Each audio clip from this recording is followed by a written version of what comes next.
नमस्कार, स्वागत है आपका आर्यावर्त न्यूज की आर्थिक खबर में। आज की आर्थिक खबर में हम जानेंगे, हिंडनबर्ग रिसर्च ने अरबपति गौतम अडानी और सेबी की अध्यक्ष माधवी पुरी बुच पर किया नया खुलासा। यूपी में 30,000 युवाओं को मिलेगी सूर्य मित्र योजना की ट्रेनिंग, हर घर की छत पर लगेगा सोलर पैनल। रिलायंस में 42,000 नौकरियों की कटौती होने पर अनुपम मित्तल ने मीडिया से किए सवाल। आने वाले समय में कम हो सकते हैं लाइफ और हेल्थ इंश्योरेंस के प्रीमियम, वित्त मंत्री से नितिन गडकरी की खास मांग। अब खबरें विस्तार से। अरबपति गौतम अडानी पर कथित तौर पर कॉरपोरेट इतिहास का सबसे बड़ा घोटाला चलाने का आरोप लगाने के 1.5 साल बाद हिंडनबर्ग रिसर्च ने अरबपति गौतम अडानी पर किए गए आरोपों को लेकर एक नई रिपोर्ट जारी की है, जिसमें सेबी की वर्तमान अध्यक्ष माधवी पुरी बुच पर गंभीर आरोप लगाए गए हैं। हिंडनबर्ग ने दावा किया है कि माधवी पुरी बुच और उनके पति धवल बुच की सेबी की अध्यक्ष के रूप में भूमिका के दौरान अडानी समूह से जुड़े जटिल ऑफशोर फंड में हिस्सेदारी थी। हिंडनबर्ग ने अपनी वेबसाइट पर प्रकाशित एक रिपोर्ट में कहा, मौजूदा सेबी चेयरपर्सन और उनके पति धवल बुच के पास ठीक उसी अस्पष्ट ऑफशोर बरमूडा और मॉरिशस फंड में छिपी हुई हिस्सेदारी थी जो उसी जटिल नेस्टेड संरचना में पाए गए थे, जिसका इस्तेमाल विनोद अडानी ने किया था। दुबई में रहने वाले विनोद गौतम अडानी के बड़े भाई हैं और कहा जाता है कि उन्होंने भारतीय बाजारों में निवेश करने के लिए उक्त संरचना का इस्तेमाल किया है, जिसमें कथित तौर पर अडानी समूह को बिजली उपकरणों के ओवर इनवॉइसिंग से प्राप्त धन शामिल है। विसल ब्लोअर दस्तावेजों का हवाला देते हुए रिपोर्ट में दावा किया गया है कि बुच ने 5 जून 2015 को सिंगापुर में IPE प्लस फंड 1 के साथ अपना खाता खोला था। कहा गया है कि ऑफशोर मॉरिशस फंड को IIFL के माध्यम से अडानी के एक निदेशक द्वारा स्थापित किया गया था और यह टैक्स हेवन मॉरिशस में पंजीकृत है।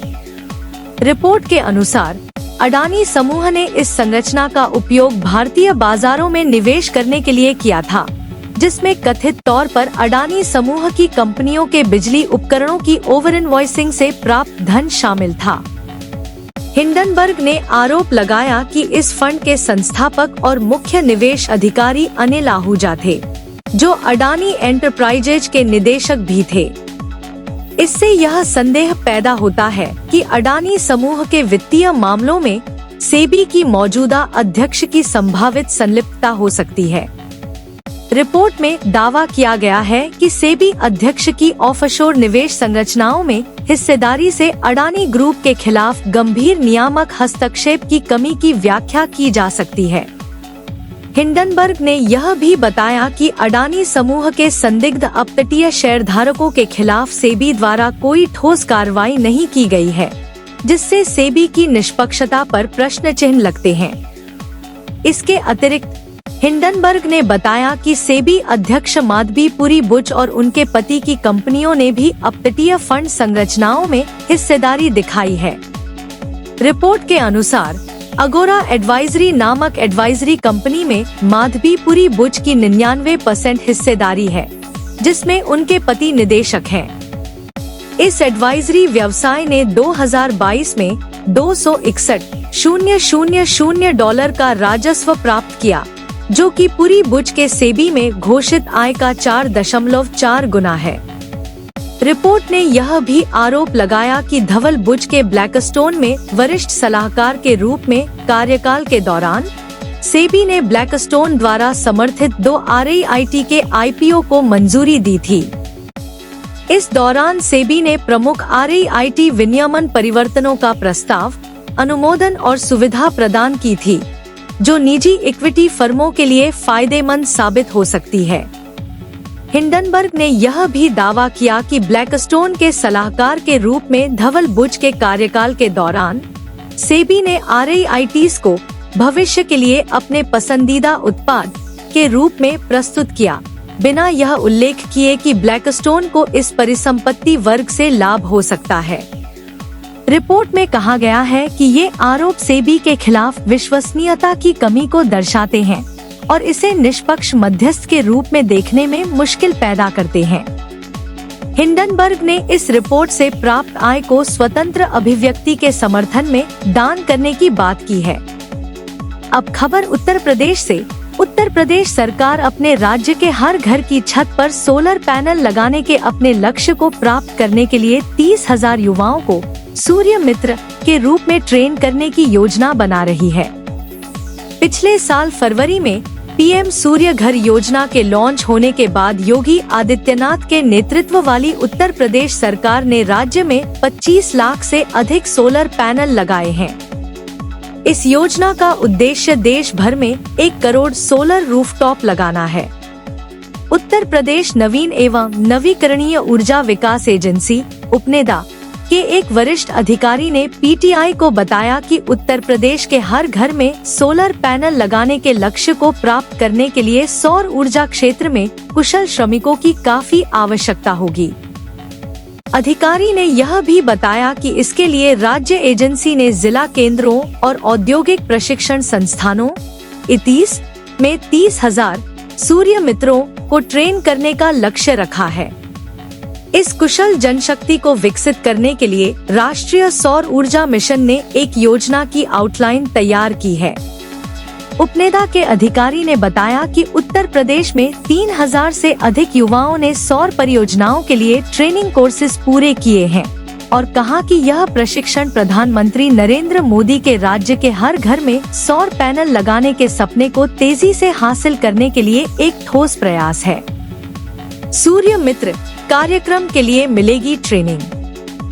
3 महीने के सूर्य मित्र कार्यक्रम में 600 घंटे की ट्रेनिंग शामिल है, जिसमें कक्षा निर्देश, practical laboratory work, solar photovoltaic technology plant का प्रदर्शन, नौकरी पर ट्रेनिंग और सॉफ्ट स्किल और एंटरप्रेन्योरशिप डेवलपमेंट शामिल है। कार्यक्रम के लिए क्वालिफिकेशन प्राप्त करने के लिए उम्मीदवारों को कक्षा 10वीं पास होना चाहिए और electrician, wireman, electronic mechanic, fitter या शीट मेटल वर्कर के रूप में ITI सर्टिफिकेट होना चाहिए। ट्रेनिंग पूरी करने के बाद उन्हें रोजगार हासिल करने में सहायता प्रदान की जाती है। अब खबर रिलायंस इंडस्ट्रीज में हुई नौकरी की छटनी की। शादी.com के फाउंडर अनुपम मित्तल ने हाल ही में रिलायंस में हुई छंटनी की खबर को X के साथ साझा किया। X पर पोस्ट करते हुए अनुपम मित्तल ने मीडिया से भी सवाल किया और पूछा कि इस बारे में खबरें चुप क्यों हैं। अनुपम मित्तल ने रिलायंस में छंटनी के बारे में बात करते हुए एक पोस्ट को फिर से शेयर किया और कैप्शन में लिखा कि 42 के यह शांत खबर क्यों है। आर्थिक और राजनीतिक हलकों में गंभीर खतरे की घंटी बजनी चाहिए। रिलायंस इंडस्ट्रीज में हुई 42,000 नौकरियों की कटौती।